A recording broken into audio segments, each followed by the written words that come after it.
A ver, la Tierra Media que conocemos no siempre tuvo un sol o una luna. Hubo un tiempo, muy atrás, en el que todo era un inmenso crepúsculo. Y fue justo ahí, en esa quietud, donde arrancó una de las historias más bellas y a la vez más trágicas, la de cómo los elfos, los mismísimos primeros nacidos, abrieron los ojos por primera vez a un universo lleno de estrellas y de cadenas. Para entender de dónde vienen, tenemos que viajar a una era tan antigua que el propio tiempo parecía un sueño. Pensadlo. Un mundo sin amaneceres, esperando en un silencio profundísimo. Y es que ese simple acto, el abrir de unos ojos, fue lo que desató una cadena de acontecimientos que acabaría definiendo el destino de Arda para siempre. Todo empezó en un mundo de penumbras. Vale, primero de todo tenemos que entender cómo era el mundo que esperaba a los elfos. No era un lugar lleno de luz y color, para nada. Era más bien un paisaje sumido en una penumbra silenciosa, casi como si la tierra misma estuviera soñando. Después de que Melkor, en uno de sus arranques de destrucción, reventara las grandes lámparas, el mundo se quedó sin sus principales fuentes de luz. ¿Qué quedaba? Pues únicamente el brillo lejano y plateado de las estrellas. Era un mundo en calma, sí, pero era una calma tensa, expectante, como si la propia tierra estuviera aguantando la respiración, esperando a que algo pasara. Y claro, en medio de esa espera, la preocupación crecía. Sobre todo para Yavanna, la guardiana de todo lo que crece. Su miedo era que la oscuridad de Melkor, su malicia, envenenara sus creaciones, o sea, las plantas, los Olvar y los animales, los Kelvar, antes de que los hijos de Ilúvatar, los elfos, tuvieran siquiera la oportunidad de despertar. Una sombra que ya se cernía sobre una cuna que todavía estaba vacía. Y entonces, en el mismísimo corazón de esa quietud ancestral, ocurrió el milagro, el momento que iba a cambiar la música del mundo para siempre. Lejos, muy lejos de la luz divina de Valinor, en un rincón escondido de la Tierra Media, junto a las aguas de un lago llamado Cuidienen, ahí despertaron los primeros nacidos. Y el lugar no podía tener un nombre más apropiado, porque Cuivienen significa literalmente agua del despertar. Se convirtió, claro, en el punto de origen sagrado de toda su raza. Poneos en su lugar por un segundo. Despiertas de la nada, abres los ojos y el primer estímulo, la primera imagen que tienes, es un manto infinito de estrellas brillantes en un cielo negrísimo. Esta experiencia fue tan brutal, tan profunda, que les marcó el alma para siempre. ¿Y esto es qué? Esto es la esencia élfica en estado puro. No hablaron, no cantaron, no codiciaron nada, amaron. Su primer amor fue la luz de las estrellas, que eran obra de la Vala Barda, y esto se convirtió en el pilar de su cultura, de su poesía, de su identidad. De hecho, se llamaron a sí mismos los Eldar, que significa el pueblo de las estrellas.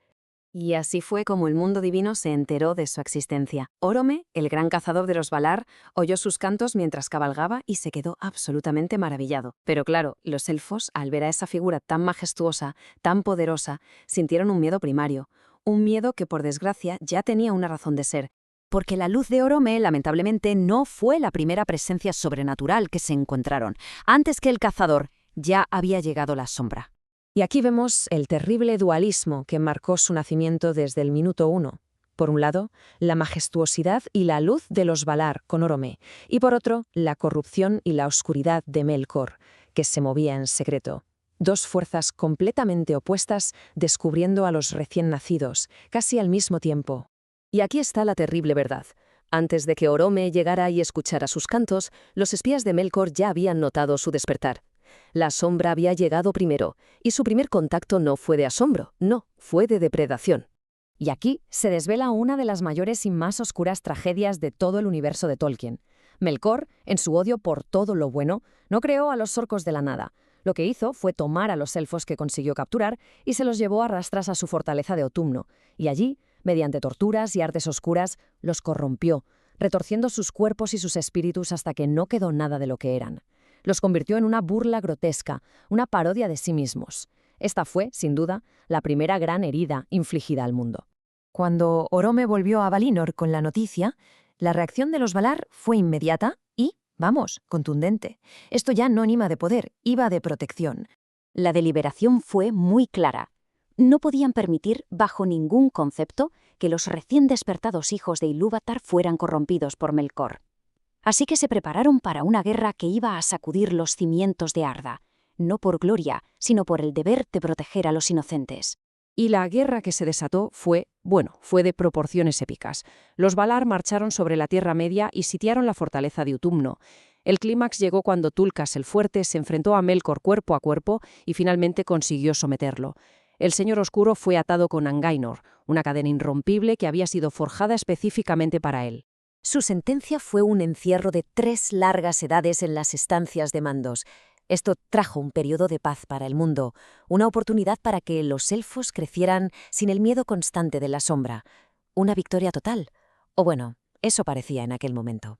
Con Melkor encadenado, surgió un nuevo dilema.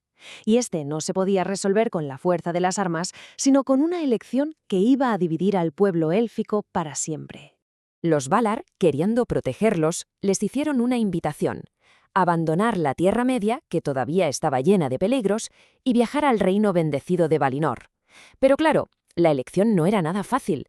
¿Debían dejar la tierra donde habían despertado por una luz que nunca habían visto? Y esta invitación provocó la primera gran división. 3 clanes, los Vanyar, los Noldor y la gran mayoría de los Teleri, aceptaron la llamada y empezaron el gran viaje. Pero otros se negaron. Amaban demasiado la luz de las estrellas y la libertad de las tierras salvajes. A ellos se les conoció como los Savari, que significa los renuentes. Y este evento marcó la primera gran tristeza en la historia de los elfos. La unidad original de Cuivienen se rompió. Hermanos se separaron de hermanos, y una nota de melancolía se tejió para siempre en la historia de su pueblo. Una nostalgia por una unión que nunca volvería a ser. Y así, los Eldar empezaron su larguísimo viaje hacia el oeste, en busca de la luz de Valinor. Dejaron atrás su cuna y aparte de su gente. Pero la pregunta, claro, se queda en el aire. Con un enemigo como Melkor, que solo está encarcelado, no destruido, ¿se puede escapar realmente de la oscuridad? ¿O esa oscuridad simplemente está esperando su momento para volver?